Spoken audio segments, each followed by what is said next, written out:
Good morning বন্ধুরা, শুভ সকাল। এইমাত্র আমি ঘুম থেকে উঠলাম, তো সবাইকে গুড মর্নিং আবারও বলছি। আর আজকে রথযাত্রা, সবাইকে অনেক অনেক রথযাত্রার ভালোবাসা। সবাই রথ দেখতে যাও, খুব মজা করবে। এখন সকাল 6টা বাজে, আমি এইমাত্র ঘুম থেকে উঠলাম। এবার চাটা খাবো, আর সবাই চা খেয়ে নাও, তারপর তোমাদের সাথে আমি গল্প করব। এটা আমার প্রথম ব্লগ, তাই সেইভাবেই শুরু করছি। সব কিছু ঠিকঠাক হয়তো বলতে পারবো না গুছিয়ে, কিন্তু তবুও আমি আমার প্রথম ব্লগটা তোমাদেরকে দেওয়ার চেষ্টা করছি। আমি তো উঠে পড়েছি, কিন্তু আমার সোনা ঘুম উঠে পড়েছে, ও শুয়ে আছে, ওকে এবার তুলবো।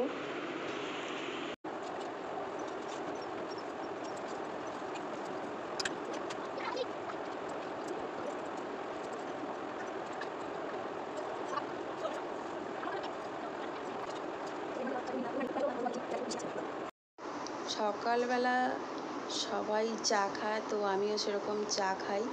তো সব বন্ধুদের নেমন্তন্ন, আমার চা খাবে এসো সবাই মিলে। এই দেখো চা নিয়ে চলে এসেছি, ওই চা বিস্কুট খাবো।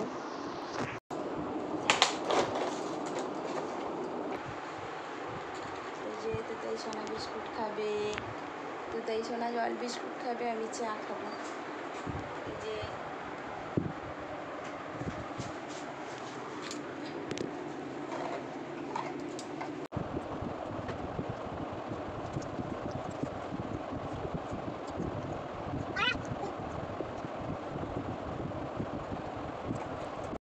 এই যে চাটা খাওয়ার পর চলে এসেছি। তো তোমাদের আজকে আমি কিছু কথা বলবো। প্রথমে তো যে কোনো একটা কাব্যগ্রন্থ বলো, একটা রচনা বলো, তার যেমন সূচনা থাকে, তেমন আমি আমার প্রথম ব্লগে আমার পরিচয় দিতে চাইছি। বেসিক্যালি আমি কে, আমার নাম কি, বা আমি কোথায় আমার বাড়ি, এইসব না দিলে বন্ধুরা তোমরা জানবে কি করে বলো। তো সেই কারণে আমি ভাবলাম আমার প্রথম ব্লগটা এই নিয়েই শুরু করব। তো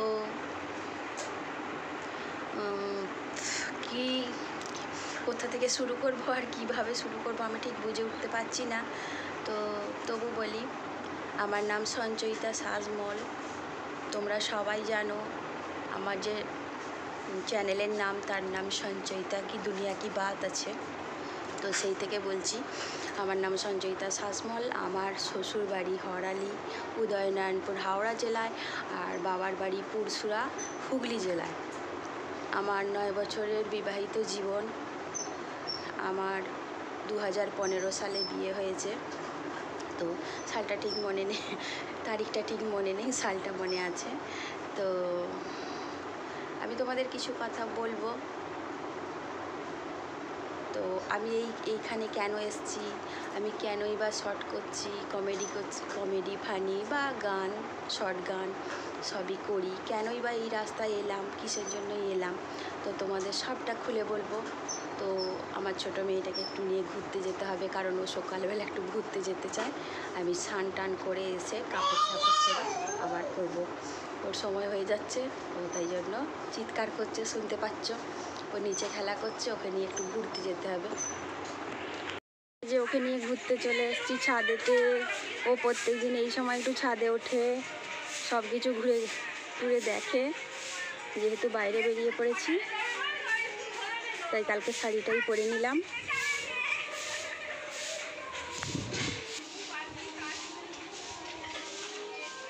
চারপাশটা দেখো, এ দেখো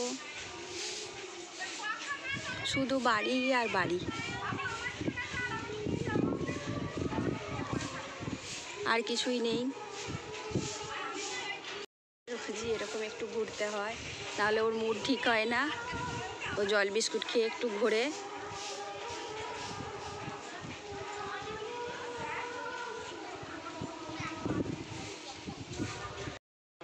আমি স্নান করে চলে এসেছি, এই যে স্নান হয়ে গেছে, নতুন সিঁদুর, নতুন শাড়িও পরে নিয়েছি। তো এবার তোমাদের সাথে গল্প করব, আমি কেন আজকে ইউটিউব চ্যানেলে এলাম, কেনই বা শর্ট করছি, কিসের জন্যই বা এখানে আসা, তো তোমাদের সব বলছি। আমি প্রথমে টিউশন করতাম, তো টিউশনে অনেক ছেলেই পড়াতাম। আমি বিএ পাস করেছি, বাবার সেরকম অবস্থা ভালো নয় বলে বেশি দূর পড়াশোনা করতে পারিনি। আমরা তিন ভাই বোন, তো বেশি দূর পড়াশোনার খরচ কোথায় চালাবে, বাবা চাষবাস করে খায়, তো সেই কারণে বেশি দূর পড়াশোনা করতে পারিনি, বিএ পাস করেছি। তো তারপরে যথারীতি বিয়ে দিয়ে দেয়। তো আমি এখানে আসার পরে বেশ টিউশন করতাম, কিন্তু টিউশন করলে কি হবে, মাসের শেষে যদি না হাতে পয়সা থাকে তাহলে কি আর টিউশন করতে মজা লাগে? এবার হয়তো অনেকে বলবে দিদি ভাই তাহলে পয়সাটাই কি সব হলো, কিন্তু না ভাই, যারা আবার দেখবে এই ভিডিওটা, তো পয়সাটাই সব নয় ভাই। কিন্তু একটা মানুষের সারা মাসটা পড়ালাম, যদি কিছু না পয়সা হাতে পাই, দু একজন দিত না, চাইতে লজ্জা পাত, কিন্তু তারা নিজের মনে বুঝে কোনো দিনও দিত না পয়সা, যে মাসের শেষে মাইনে হয়ে গেছে তবে দাও। তো এই যে কারণে আমি টিউশনগুলো ছেড়ে দিলাম। তারপরে পাথর সেটিংয়ের কাজ করতাম। তো 100টা পাথর বসালে 5 টাকা পেতাম। তো সারাদিনে আমি বাড়ির কাজকর্ম করে মোটামুটি 75 টাকা 80 টাকা করে ইনকাম করে ফেলতাম। তাতে মোটামুটি আমার চলে যেত। দিনে যদি 80 টাকা হয়, খারাপ কোথায় বলুন? তো করতাম, কিন্তু কাজ আর্জেন্ট চাইতো, তাড়াতাড়ি করতে বলতো, সেক্ষেত্রে আমি তাড়াতাড়ি করে উঠতে পারতাম না, কারণ সংসারের কাজ আছে। তখন আমার বড় মেয়েটা 1.5 বছরের, তাকে নিয়ে চলতে হতো।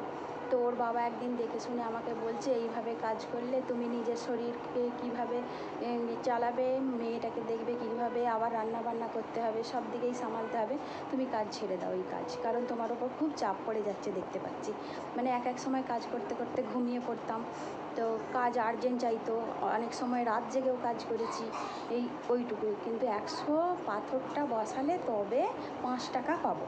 100টা পাথর, সে ছোটো হতে পারে বড় হতে পারে, কিন্তু 100টা পাথর বসাতে হবে। তো সেই কারণে ওই কাজ আর করলাম না। তারপরে হচ্ছে আমি তো পাথর বসানোর কাজ করলাম, তো পাথর বসানোর কাজ ছেড়ে দিলাম ওর বাবার কথা মতো।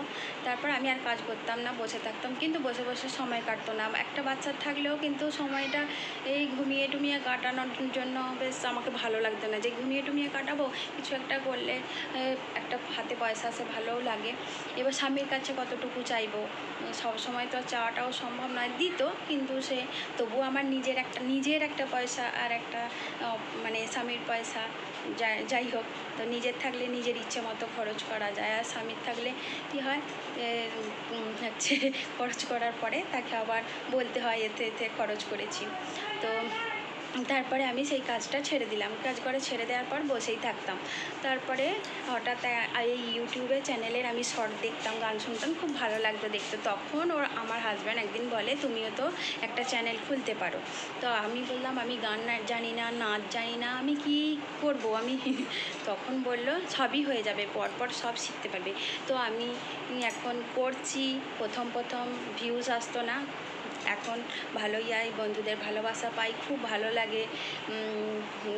আবার আমাদের এখানে অনেকে বলে, তোর খুব ভিডিওগুলো ভালো করিস, তখন খুব ভালো লাগে। আবার কেউ যখন বাজে কিছু কথা বলে, তখন খুব মনটা খারাপ হয়, যে এরকম বলছে, ভিডিও করছি, বলবে ভিডিও করছে, এই ওর বউ ভিডিও করে, বা আমার নাম ধরে বলে ভিডিও করে, তখন খুব খারাপ লাগে। তো আমি এখন এই রাস্তায় নেমেছি, তো আশা করি সব বন্ধুদের ভালোবাসা পাবো। আর একটা বাচ্চা ছেলে যখন হাঁটতে শেখে, তখন অনেক হোঁচট খেয়ে সে পথ চলা শুরু করে। তো আমিও অনেক হোঁচট খেতে খেতে আজকে একটু চলতে শুরু করেছি। তো ভুল ভ্রান্তি মানুষের হতে পারে, বন্ধুরা তোমরা আমাকে সাপোর্ট করো, আমার কোথায় ভুল হচ্ছে আমাকে কমেন্টে জানিও, তাহলে আরও ভালো করে আরও ভালো করার চেষ্টা করব তোমাদের কথা মতো। তো তোমরা তো জানো, তোমরা দেখছো, তোমরা বলবে আমায়, তো আমি সেই মতো তোমাদের মনের মতো করার চেষ্টা করব। তো আমি সেরকম কিছু জানি না, নাচও জানি না, গানও জানি না, যাটুকু সেটা দেখে শেখা বা লিপটিংয়ে করে দিই। তো সেই জন্য অনেকবার অনেক সময় একটা ভিডিও করতে দুবার 3বার 4বার 5বারও হয়ে যায়, সময় লাগে, একটু দেরি, ছাড়তেও অনেকটা দেরি হয়ে যায়।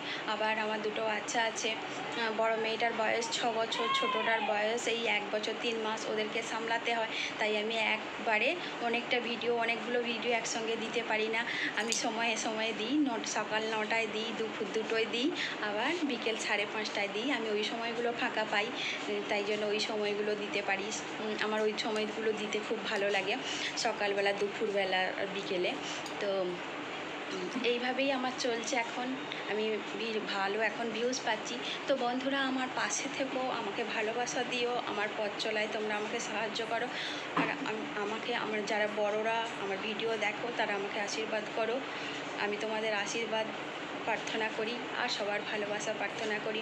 আর যদি কোনো ভুল ত্রুটি হয়ে থাকে কথার মাঝখানে, যদি ভুল কিছু বলে থাকি, আমি মন থেকে বলছি, আমায় ক্ষমা করে দিও। তোমরা আমার পাশে থেকো, অনেক অনেক ভালোবাসা দিও। আর তোমাদেরও খুব ভালোবাসা জানাচ্ছি। তোমরা সবাই সুস্থ থেকো, ভালো থেকো, আর খুব সাবধানে থেকো, কারণ দিনকালের অবস্থা খুব ভালো নয়। বাইরে প্রচুর রোদ কখন বেরোচ্ছে, অনেক সময় এখন প্রচুর রোদের কারণে অনেক মানুষের শরীর খারাপ হচ্ছে। সেই কারণে বলছি সবাই খুব সাবধানে থেকো। আর বাড়ি থেকে বেরোনোর সময় মনে করে ছাতাটি নিয়ে গিয়ে, সে যাই হোক না কেন, বৃষ্টি হোক, তাই ব্যাগে থাকবে, তাকে তো আর বয়ে নিয়ে যাওয়া মানে এই নয় যে তাকে খেতে দিতে হচ্ছে। তো ছাতাটা ব্যাগেই থাকবে, অসুবিধে কী আছে। তোমরা সবাই ছাতা নিয়ে গিয়েও, তাতে মনে হয় আমি মনে করি তাতে সুবিধা হবে। তো তারপরে আমার এইভাবেই চলছে, বাড়ির কাজকর্ম করতে হয়, তার মাঝখানে আমি ভিডিও করি। তো বন্ধুরা, আমাকে অনেক ভালোবাসা দিও। আমি আবারও বলছি, আর মন থেকে সবাইকে বলছি, সুস্থ থেকো, ভালো থেকো, ভগবান তোমাদের ভালো করুক। নমস্কার।